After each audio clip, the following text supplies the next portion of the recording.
Hello everyone, welcome to Houses of Sustainability. Today I am going to introduce a master class on LEED Green Associate exam preparation for version 5. So if you are someone who wants to write this exam this year, or if you have already enrolled for this exam, or otherwise if you are just confused whether you should be writing this exam or not, then this video is for you. In few minutes you will understand whether you want to invest your time and energy for this master class or not.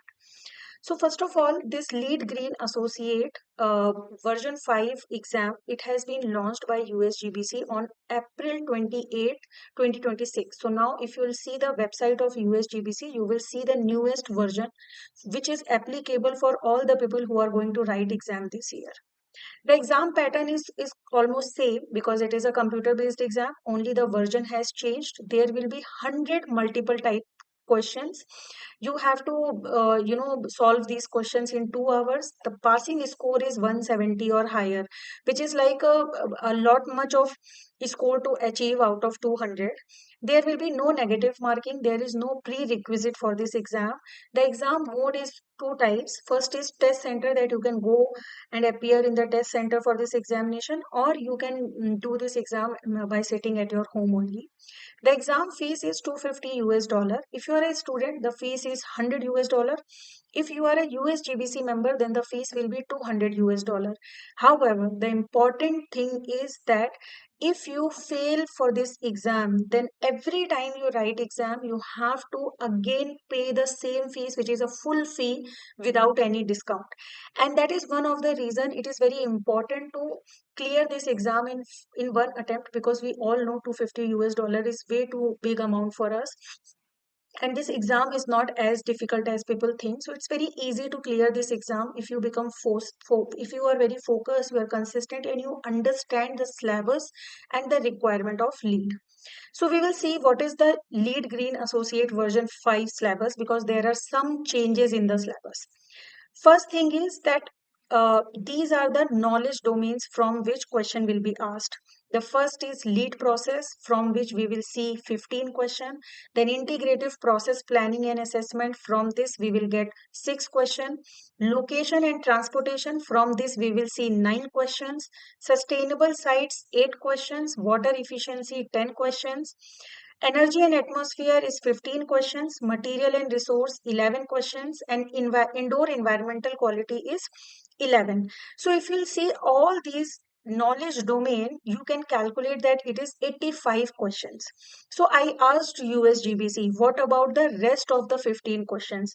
So they confirm that rest of the questions will be asked from any of the above domain, which means any of these domains out of these 8 domains, but these questions will be unscored.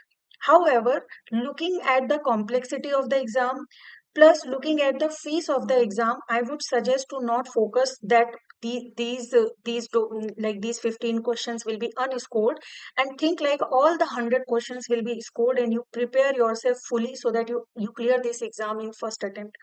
Now from here you can see that first domain, which is LEED process, and the sixth domain, which is energy and atmosphere, has the highest priority in this exam. Like from both the domain, 15 questions are coming. Now, three major changes in this version is that there are three impact areas. First is decarbonization, second is quality of life, and third is ecological conservation and restoration.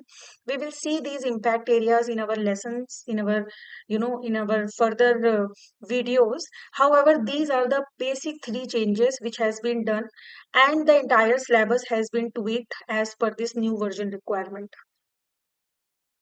Now, what this master class is going to give you is first that I am going to cover the entire syllabus, which means that whatever syllabus which is required by USGC or which is given by USGC, I am going to cover all the syllabus topic by topic.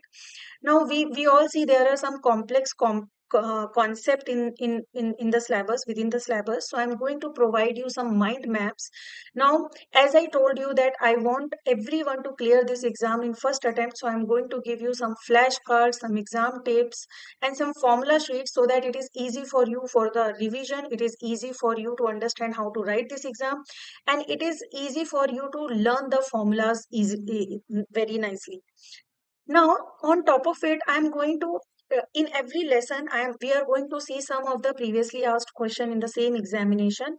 But at the end of this course, I'm going to give you some practice question paper, which will be the same as how the questions are being asked in the examination. So it will be easy for you to understand, or you can practice before going into the exam. Now, the outline for all my lessons will be till lesson 1 to 8. It will be divided into the knowledge domain, which you have already seen there. In lesson number 9, we are going to see the project priorities, which means some of the real-time projects. We will see how projects under the lead are being implemented. Then in lesson 10, we are going to see some of the important terms and definition. In lesson 11, we are going to solve one practice question paper. And in lesson 12, or in the last lesson, we are going to revise this examination.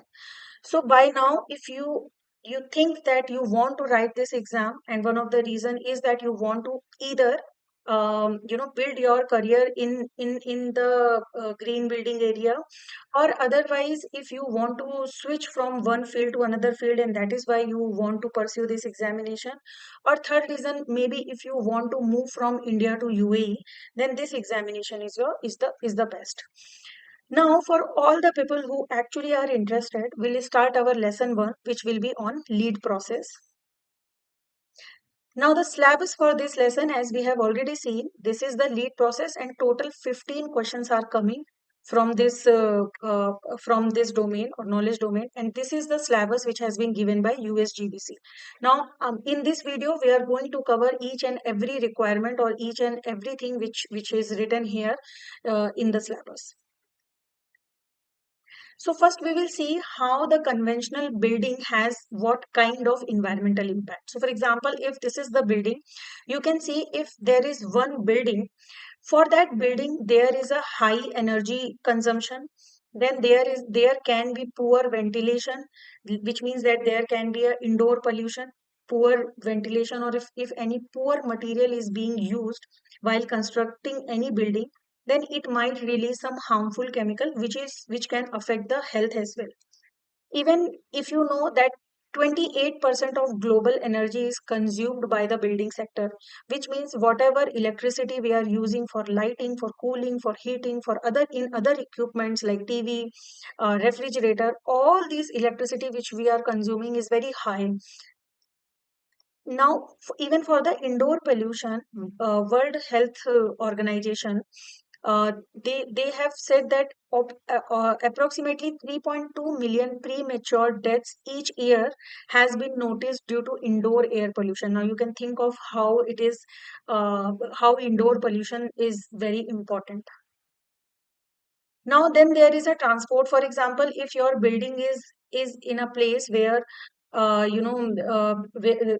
all the other markets, for example supermarket, schools, malls, anything which is required to you, which on the daily basis, if it is very far, then you are going to back and forth travel, you are going to do too much of traveling. And if you are traveling too much, which means that you will be using so much of fuel, either it is petrol or diesel, and with this fuel you are going to emit the emission.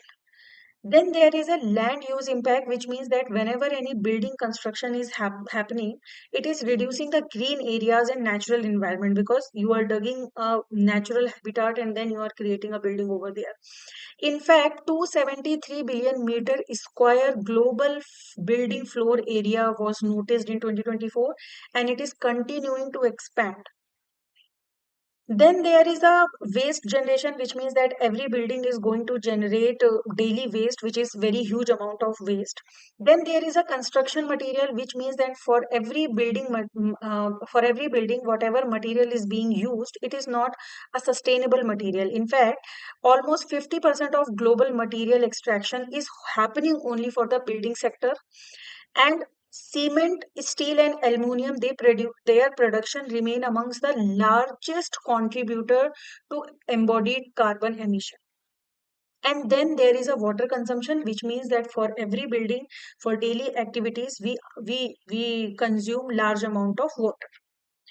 Even 12% of global fresh water withdrawals for direct building operation is due to commercial building sector, which means you can see if there is a conventional building or a commercial building which is not a green building, there are so many problem areas, and to solve these areas, green building came into the picture, because green building is energy efficient, green building is water efficient, green building have better indoor environment, green building uses environment friendly or sustainable materials, green building produces less waste, green building reduced transportation requirement, and green building protect and restore habitats. In fact, you can say that because of this green building, the entire environmental impact throughout the life cycle is being reduced. But the question is, what is life cycle? That is something we are going to see in next videos. Now, I want you to pause this video and answer this question, that can you actually guess that which of the below has the highest contribution to GHG emission? I just want to, want you to look at these pictures and think about it. What do you think it has the highest GHG emission? But we'll see the contribution of different sector to GHG emission 2023 report we'll see. So you can, from this diagram, you can see the energy sector has the largest contribution on the GHG emission, which is like 76.7%. Now, this sector, if you'll see the more division of it, the energy sector includes emission from electricity and heat, which is like 33% of all emission, then transportation, which is 14.3, then manufacturing and construction, which is 12.2, and then building, which is 6.3%.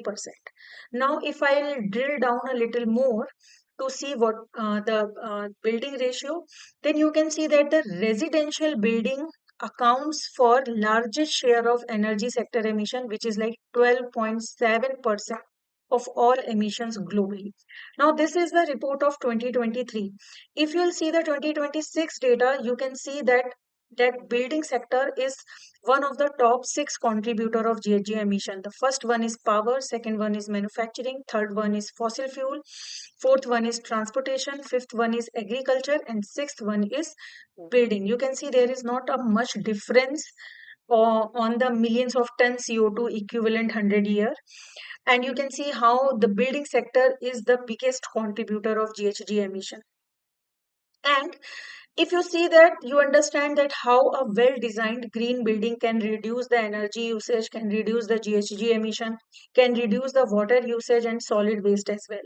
Even this is a journal paper from which you can learn how a green building is reducing and what is the percentage. Now, if you'll see, if the reduction is 20 to 40%, which means that half of the energy usage or half of the GHG emission will be reduced if we are switching to normal building to green building, and that is where this green building becomes one of very important concept. Even GCC countries have higher per capita CO2 emission. You can see from here that Qatar has 41 CO2 emission in tons per person, and this is 2024 data. Kuwait has 26.3, Bahrain has 24.3, Saudi Arabia has 20.4, UAE has 20.1, Oman has 15.6. Now, if you'll see the average of world, now you can compare the data. Average of world for CO2 emission in tons per person is only 4.7. However, for UAE it is like 20.1, and for Qatar it is 41. Like for UAE only, you can think what is the multiple amount of CO2 is emitting in the GCC countries. And that is why green building is very, very important in GCC countries, especially in UAE as well. From here, you can see what is the green building adoption all over the world. United States is where LEED has started. And then if you'll go to UAE, there is a Estidama, there is Al Safat. In the GCC, you can see Al Safat, Estidama. Then there is well also. And these countries have their own mandatory green building evaluation system. For example, in India, we have GRIHA and IGBC. Similar to that, we have different green building systems. Some of them are mandatory, but LEED is not a mandatory system or the green building system for this country. It has been adopted voluntarily. Why? Because it is one of the most exhaustive framework, and if you read or if you learn this framework, mainly 70 to 80% of the content you already are aware for the rest of the framework. So in short, if for example, if you want to tomorrow learn Al-Safat or Estidama or Well or any other framework, if you have a basic knowledge of LEED, it will be very easy for you to understand those framework because it is 70 to 80% same thing. Now, LEED buildings are also complying with the UN SDG goals because sustainability goals are also achieved by green building. For example, your goal number 3, which is good health and well-being, it is because green building is improving people's health and well-being. Then there is affordable and clean energy. Why? Because green building is mostly using either solar plant or some renewable energy and making it sustainable way of energy. Then decent work and economic growth. Why? Because this green building infrastructure is creating so much of jobs requirement, mostly in UAE.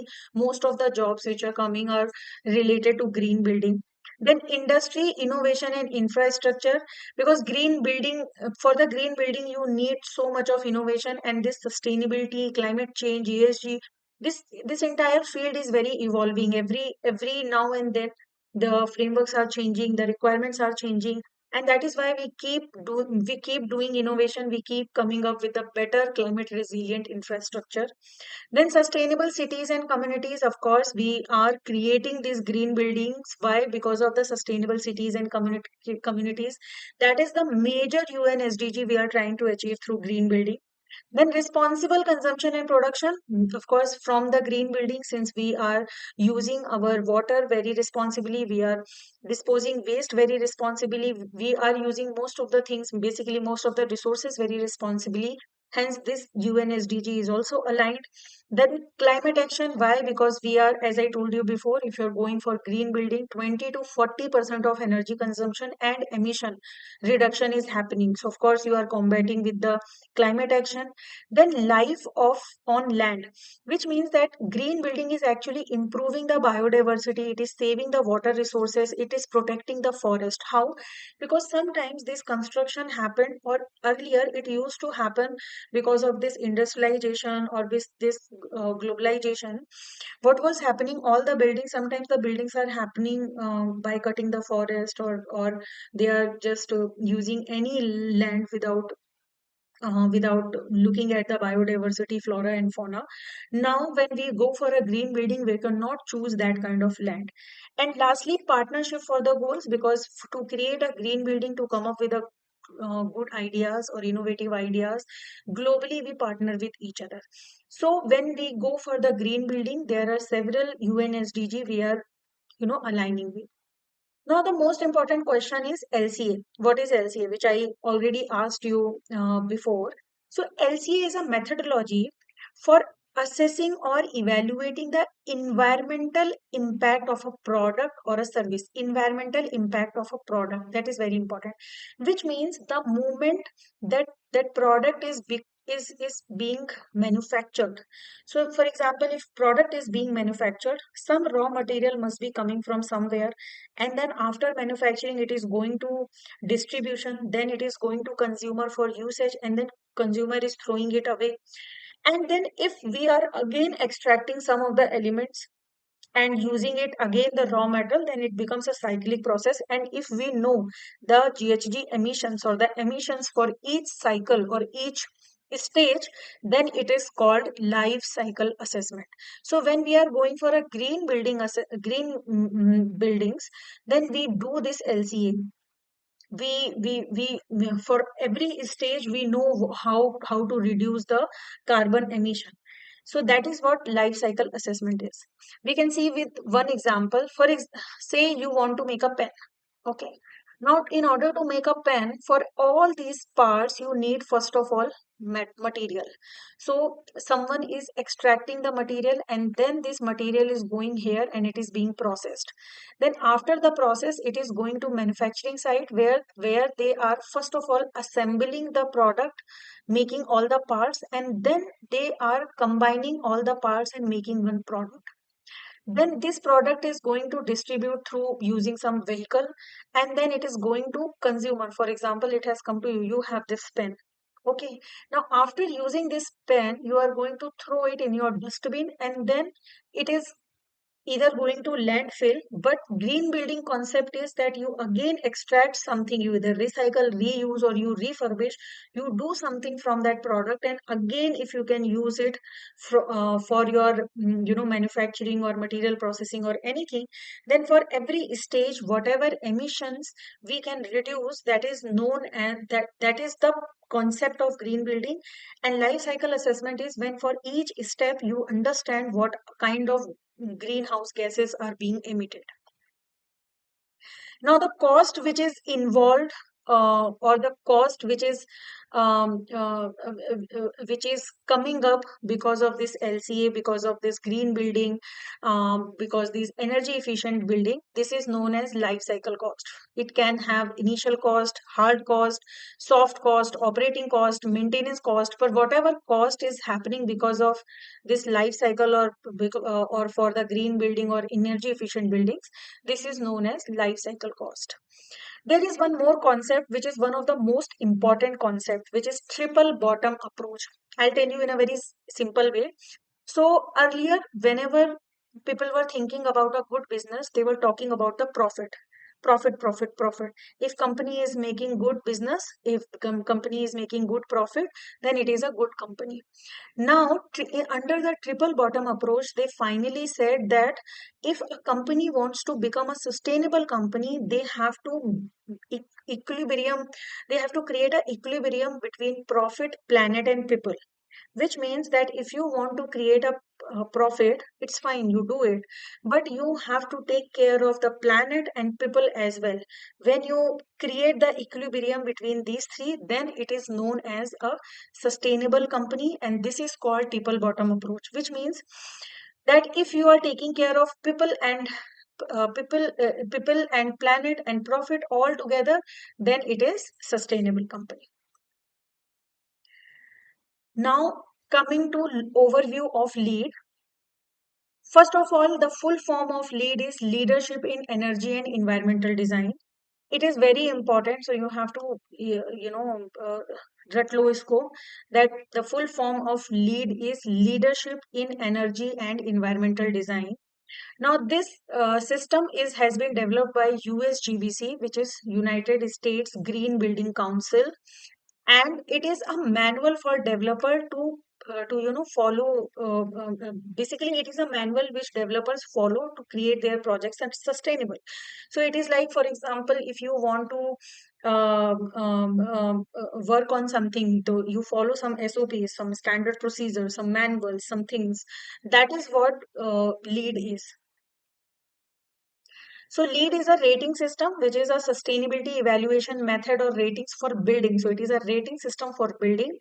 Now it is developed by UGC, which is a non-profit organization. Please remember this, it is very important. It has been asked. USGBC is a non-profit organization. Now it has been launched in 1998 in US, and it covers all types of building, be it a new building, old building, refurbishment, anything. It covers all types of building. So if you want to think about what is LEED, you can think like LEED is like a report card of the building. So if you want to see how well your building is doing or how good your building is, so the LEED certificate shows the report card of your building. Now we'll come into it, the scoring part. Now, these are the total projects which has been registered and certified in GCC. So you can see in UAE, 2,275 projects have been registered. However, only 569 have been certified. In Saudi Arabia, 1816. projects has been registered. However, 1162 have been certified. Now in Qatar, 100 plus projects have been registered, 50 plus have been certified. In Kuwait, 50 plus have been registered, 20 are certified, 40 have been registered in Bahrain, and 15 are certified. 30 projects have been registered in Oman, and 10 are certified. You can see mm, in some of the countries, even less than 50% of the projects which are registered are certified, which means that it is a difficult job to create a green building infrastructure, or mostly whatever requirements which have been given by USGBC, it is very difficult to attain those requirements. Now, what are the organization behind LEED? It is one of the most important question. It has been asked in the examination multiple times in various ways. So, first organization is USGBC. The full form is United States Green Building Council. The vision of this organization is the built environment enhancing resilience, sustainability, and prosperity for all time and all communities. You don't have to, ratify this vision. You just have to understand, because they are not going to ask you exactly what is the vision of USGBC, but you have to just understand instead of ratifying this. Now the mission of USGBC is that to transform how building and communities are designed, built and operated to create thriving, healthy, equitable and resilient places that advance human and environmental well-being.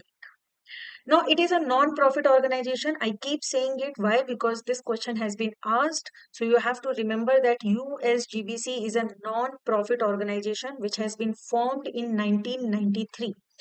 The role of USGBC is that they develop the rating system. So whatever versions you are seeing, it is developed by USGBC. They create the sustainability standard, which means that these rating system, these standards is something which they are developing, they are creating, and they are providing education and advocacy also. Now, the another organization which is behind LEED is Green Business Certification Inc., which is known as GBCI. Please remember, the first one is USGBC, which is United States Green Building Council, and the second one is GBCI, Green Business Certification Inc. Now, the vision is the same as USGBC. They both have the same vision. The mission is little bit different from the USGBC. Their mission is to independently recognize excellence in performance and practice globally, while promoting adoption of building and business practices that continually and measurably improve health, equity, resilience, and environmental well-being for all.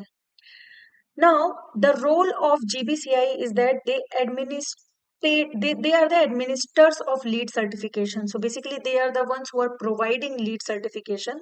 They are the ones who review the project also, and they are the ones who are conducting this exam.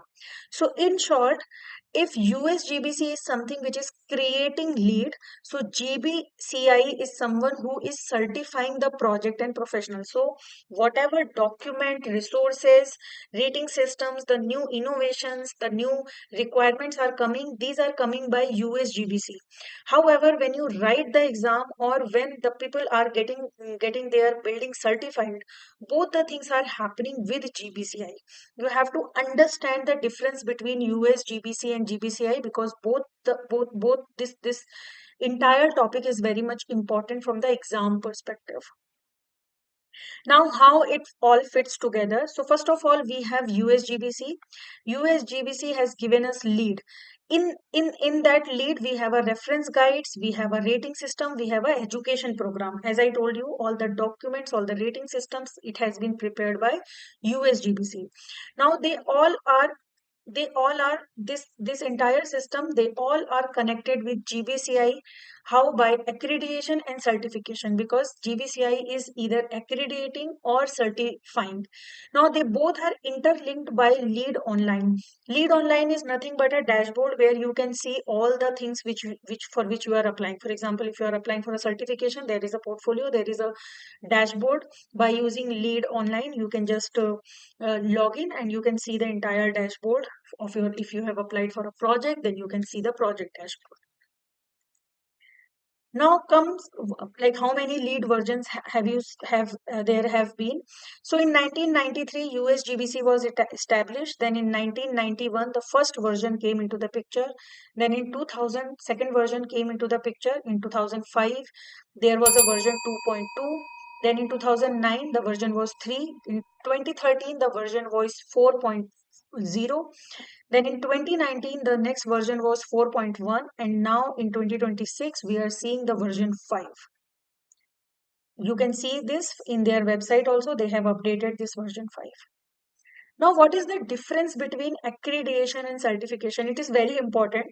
So that is why I have star marked it. This question is also being asked in the exam in a multiple times in a multiple way as well. Like इस तरह से नहीं तो उस तरह से they are going to ask this question. So what is accreditation first of all? Accreditation is when you write this exam. For example, this Green Associate exam, if you're writing, it is called accreditation. Now these exams are divided into 3 tier. The first tier is LEED Green Associate. The second tier is LEED AP exam, which is Associate Professional. And the third tier is LEED Green Rater. Now, certification is what when you get a certification of the building for the building basically. So, for example, if you are getting 40 to 49 marks, then you are getting simple certification, you are just certified. If your marks are 50 to 59, then you will get silver. If you get 60 to 79 marks, then you get gold. And if you get more than 80 points, then you get platinum. When I say you get, which means your building is getting. So these certification or these points which you are earning, it is something you are earning for the building. And the accreditation is something which you are giving for yourself to get certification for your own self. That is known as accreditation. So, in short, what we can say that people are the ones who are getting accredited. You can even remind this or, learn this by this line only that people get accredited. However, buildings are getting certified. So, buildings get certified, people get accredited. Now we'll see one by one. So accreditation tier 1 is LEED Green Associate. Now for this exam, there is no pre-requirement. You just have to pass this exam. This exam basically demonstrates the candidate's knowledge in green design, construction and development. Now when you are writing this exam, what USGBC wants from you is not a technical deep knowledge of green buildings. Instead of that, they are looking how do you understand the concept. More than ratifying anything, if you will be able to understand what is the requirement of USGBC for each knowledge domain, then it will be easy for you to appear for this exam and to clear this exam in first go. Which means whenever you will be reading any knowledge domain, you have to understand that whatever the requirement they are asking for it, all these requirements are somehow contributing for the lower GHG emission, or they are creating good efficiency for energy and other things. Now, for this exam, you must complete 15 continuing education hours every 2 years after passing exam, which means that USGBC doesn't want you to get accredited and then sit very nicely and think that, okay, I have the certification and khatam. No.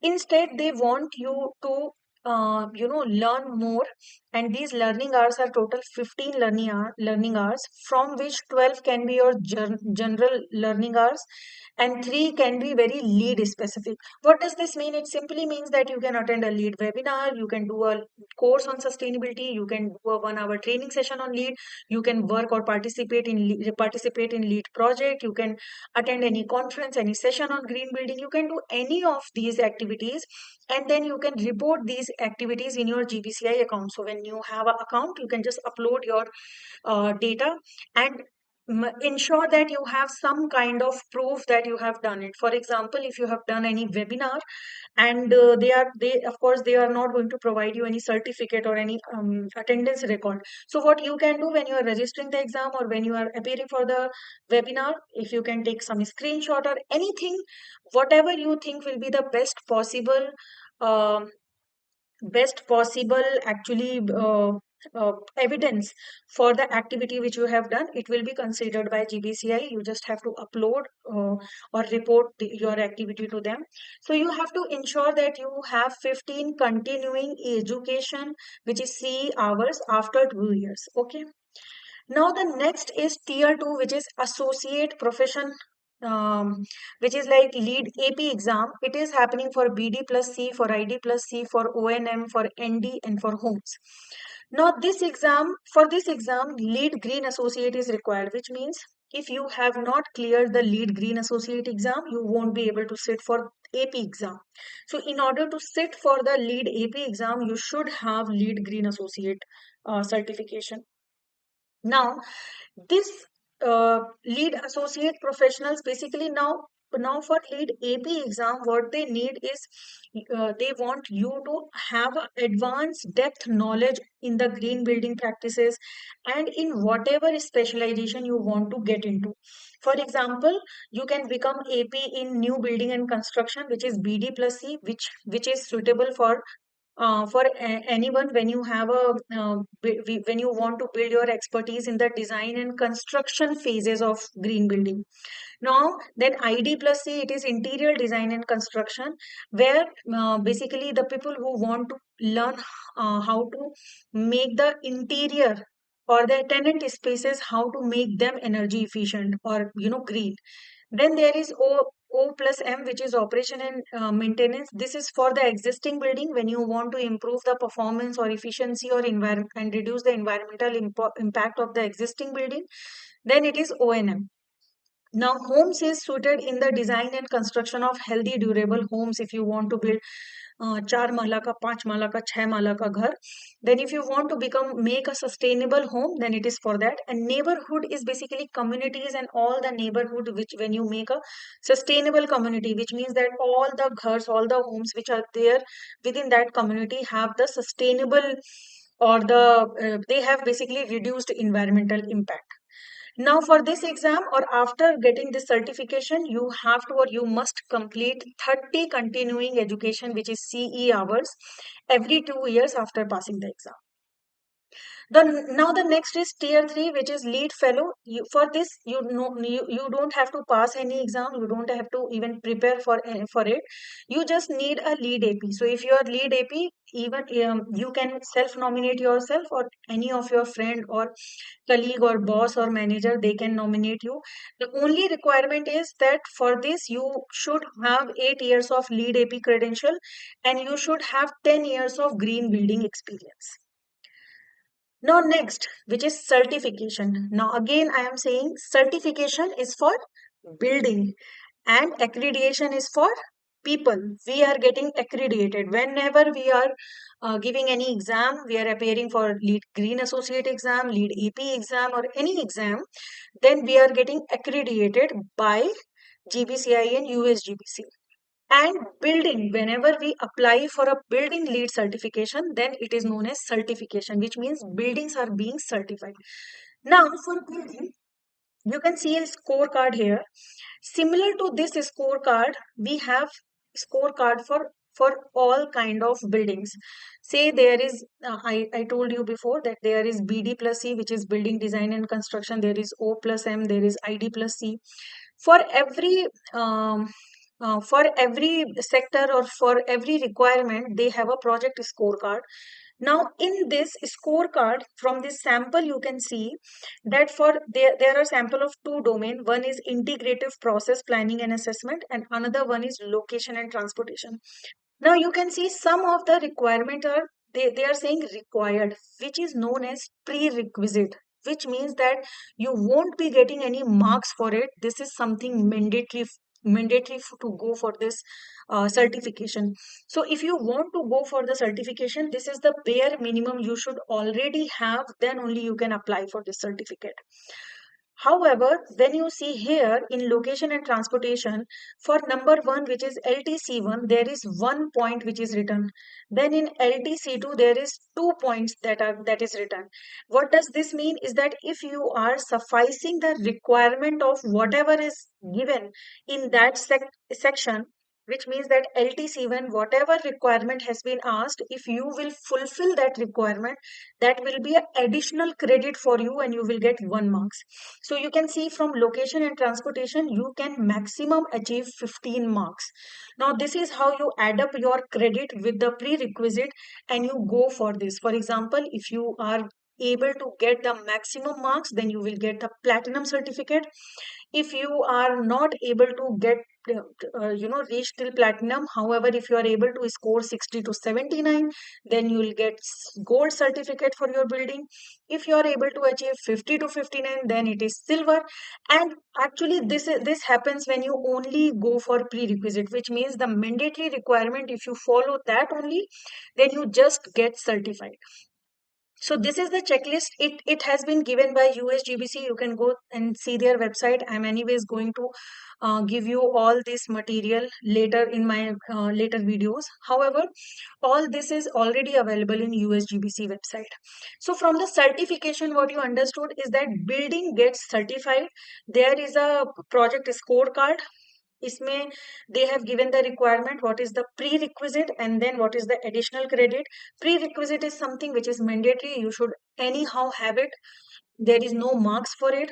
And then there is a credit for which it is something, if you have it, it's good to have. Why? Because then you can increase your marks or possible points against that. So we will check your knowledge.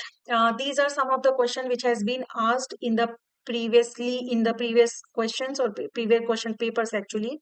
So first question is economic prosperity, environmental stewardship and social responsibility define a project's what? Number 1, triple bottom line. Number 2, federal, state and or local regulation. Number 3, minimum program requirements. And number 4, innovation. I want you to pause this video before checking the answer. Don't cheat. And write the answer in the comment box. See if your answer is correct with the correct answer or not.